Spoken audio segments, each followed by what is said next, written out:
നമസ്കാരം. എൻ്റെ YouTube channel ശ്രീബാസ് രുചിയിടത്തിലേക്ക് സ്വാഗതം.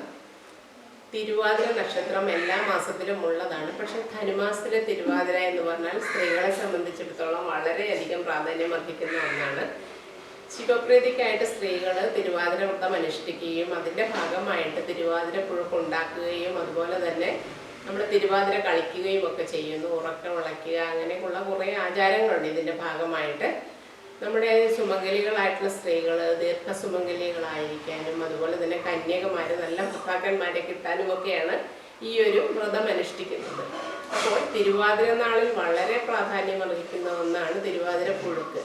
തിരുവാതിര പുഴുക്ക് എങ്ങനെ ഉണ്ടാക്കുന്നതെന്നുള്ള വീഡിയോയാണ് ഇന്ന് ഞാൻ കാണിക്കാൻ പോകുന്നത്. കിഴങ്ങ് വർഗ്ഗങ്ങളും അതുപോലെ വൻപയറോ മുതിരയോ ഒക്കെ ഉപയോഗിച്ചാണ് ഇത് തയ്യാറാക്കുന്നത്. നമുക്ക് വീഡിയോയിലേക്ക് കിടക്കാം. തിരുവാതിരപ്പുഴുക്ക് ഉണ്ടാക്കാനായിട്ട് നമുക്ക് എന്തെല്ലാം ഇൻഗ്രീഡിയൻസ് വേണമെന്ന് നോക്കാം. അതിനായിട്ട് വൻപയർ വേണം. ഇനി നമുക്കിതൊരു 4-5 മണിക്കൂർ വെള്ളത്തിലിട്ടൊന്ന് കുതിർത്തെടുക്കണം. ചിലരൊക്കെ മുതിരയും ഉപയോഗിക്കും. ഞാനിവിടെ വൻപയറാണ് എടുത്തിരിക്കുന്നത്. 2 പിടി വൻപയറാണ് എടുത്തിരിക്കുന്നത്. കുതിർത്തെടുത്തതാണിത്. ഇനി ഇത് ഒരു കുക്കറിലിട്ട് വേവിച്ചെടുക്കാം. കിഴങ്ങ് വർഗ്ഗങ്ങളാണ് പിന്നീട് വേണ്ടത്. അപ്പോൾ ഇതിന് കുറച്ച് വേവ് കൂടുതലായതുകൊണ്ട് നമ്മൾ ആദ്യം തന്നെ ഇത് സെപ്പറേറ്റ് ഇട്ട് വേവിച്ചെടുക്കണം. നമുക്ക് കുറച്ച് ഉപ്പിടാം. എന്നിട്ട് പ്രഷർ കുക്കർ അടച്ച് 4-5 വിസിൽ കേൾക്കുന്നത് വരെ ഇത് നമുക്കൊന്ന് വേവിച്ചെടുക്കാം. ചില സ്ഥലങ്ങളിലൊക്കെ മുതിരയും കടലയും ഒക്കെ യൂസ് ചെയ്യും. ഇനി ഇതിലേക്ക് വേണ്ട കിഴങ്ങ് വർഗ്ഗങ്ങൾ എന്തെല്ലാമാണെന്ന് നമുക്ക് നോക്കാം. ചേനയാണ്.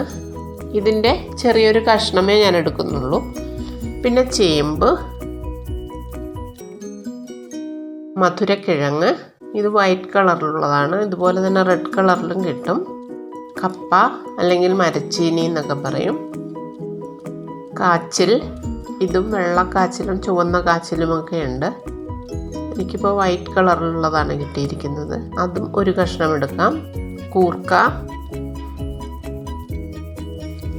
പച്ച ഏത്തക്കയാണിത്. എല്ലാം നമുക്ക് എത്ര വേണം എന്നതിനനുസരിച്ച് ഇതിൻ്റെയൊക്കെ അളവ് നിങ്ങൾക്ക് എടുക്കാം.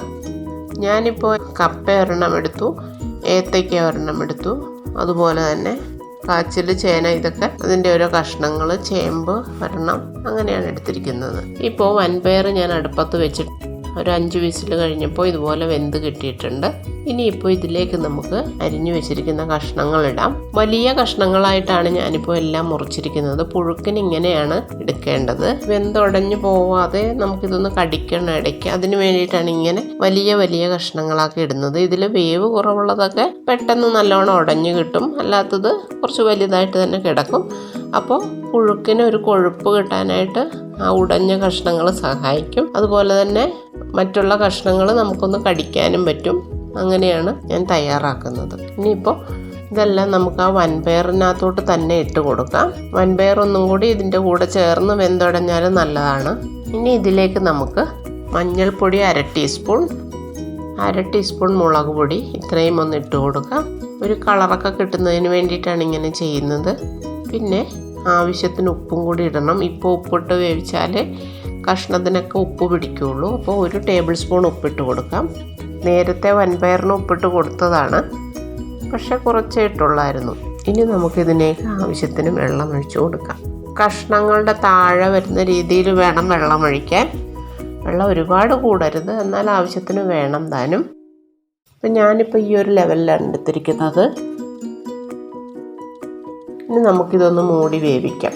അത് വേകുന്ന സമയത്തിന് നമുക്ക് അതിലേക്ക് വേണ്ട അരപ്പ് തയ്യാറാക്കാം. അതിനായിട്ട് മീഡിയം സൈസിലുള്ള ഒരു തേങ്ങ ഞാൻ മുഴുവനും എടുത്തിട്ടുണ്ട്. തേങ്ങ ഒട്ടും കുറയ്ക്കരുത്. തേങ്ങയാണ് ഇതിൻ്റെ ടേസ്റ്റ്. പിന്നെ 1/2 ടീസ്പൂൺ ജീരകം, 1/4 ടീസ്പൂൺ മഞ്ഞൾപ്പൊടി, പച്ചമുളക് 4 വെളുത്തുള്ളി 3 കഷ്ണം, ഇത്രയും എടുത്തിട്ടുണ്ട്. 1 തണ്ട് കറിവേപ്പിലയും കൂടി നമുക്ക് ഇതിലേക്ക് അരയ്ക്കാം. ലാസ്റ്റ് നമ്മൾ ഇടുന്നുണ്ട്, പക്ഷേ ഇപ്പോഴും കൂടി കുറച്ചിടുവാണെങ്കിൽ കുറച്ചുകൂടി ഒരു ടേസ്റ്റ് കിട്ടും. ഇനി ഇതെല്ലാം കൂടി നമുക്കൊന്ന് ചതച്ചെടുക്കാം. പ്രഷർ കുക്കർ ഇപ്പോൾ 2 വിസിലടിച്ചിട്ടുണ്ട്. ഞാനത് ഓഫ് ചെയ്ത് വെച്ചതാണ്. ഇനി ഇതിൻ്റെ ആവി പോയതിന് ശേഷം നമുക്കിതൊന്ന് തുറന്ന് നോക്കാം.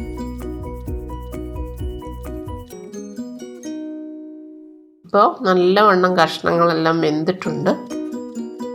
ഇനി ഒരു ഉരുളി വെച്ചിട്ട് നമുക്ക് ഇതിലേക്ക് കഷ്ണങ്ങളും വൻപയറും എല്ലാം കൂടി കുടഞ്ഞിടാം. ചെറിയ കുക്കറായതുകൊണ്ട് അതിലിട്ട് എല്ലാം കൂടി ഇളക്കാൻ ബുദ്ധിമുട്ടായിരിക്കും. ഇപ്പോൾ ഇത്രയും വെള്ളവുമുണ്ട്, എല്ലാ കഷ്ണങ്ങളും വെന്തിട്ടുണ്ട്. ഇതൊന്ന് നമുക്ക് ചെറുതായിട്ടൊന്ന് ഉടച്ചു കൊടുക്കാം. ഈ സമയത്തൊന്ന് ഉപ്പൊക്കെ നോക്കണം. ഇനി ഭയങ്കരമായിട്ട് ഡ്രൈ ആയിട്ടിരിക്കുകയാണെങ്കിൽ ഈ സമയത്ത് നിങ്ങൾ കുറച്ച് ചൂടുവെള്ളം കൂടി ഒഴിച്ചു കൊടുത്താൽ മതി. ഇത് കുറച്ചൊരു ലൂസായിട്ട് വേണം ഇരിക്കാൻ, എന്നാലേ ഉള്ളൂ തണുക്കുമ്പോഴത്തേക്ക് വീണ്ടും കുറുകി വരും. ഇപ്പോൾ ഇതുപോലെ ഉടച്ചെടുത്തിട്ടുണ്ട്. ചില കഷ്ണങ്ങളെല്ലാം അങ്ങനെ തന്നെ ഉണ്ട്, അപ്പോൾ അതൊന്ന് കടിക്കാനും പറ്റും. എല്ലാം കൂടി ഇപ്പോൾ ഒന്ന് നല്ലവണ്ണം യോജിച്ച് തിളച്ച് വന്നിട്ടുണ്ട്. ഈ സമയത്ത് നമുക്ക് ഒതുക്കി വെച്ചിരിക്കുന്ന അരപ്പിട്ട് കൊടുക്കാം. അരപ്പിട്ടിട്ട് നല്ലവണ്ണം ഒന്ന് മിക്സ് ചെയ്യാം. അരപ്പും കൂടി ഇട്ടപ്പോൾ ഇതിൻ്റെ വെള്ളമെല്ലാം വീണ്ടും കുറുകി വന്നിട്ടുണ്ട്. ഇനി ഇതൊരു മിനിറ്റ് ഒന്ന് മൂടി വയ്ക്കാം. ആ തേങ്ങയുടെ പച്ച ചുവയൊക്കെ ഒന്ന് മാറുന്നതിന് വേണ്ടിയിട്ടാണ്.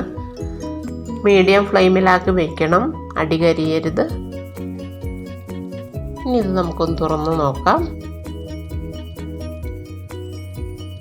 അപ്പോൾ ആ തേങ്ങയുടെ പച്ച ചുവയൊക്കെ മാറുന്ന രീതിയിലായിട്ടുണ്ട്. ഇനി നല്ലവണ്ണം ഒന്നുകൂടി ഇളക്കി കൊടുക്കാം.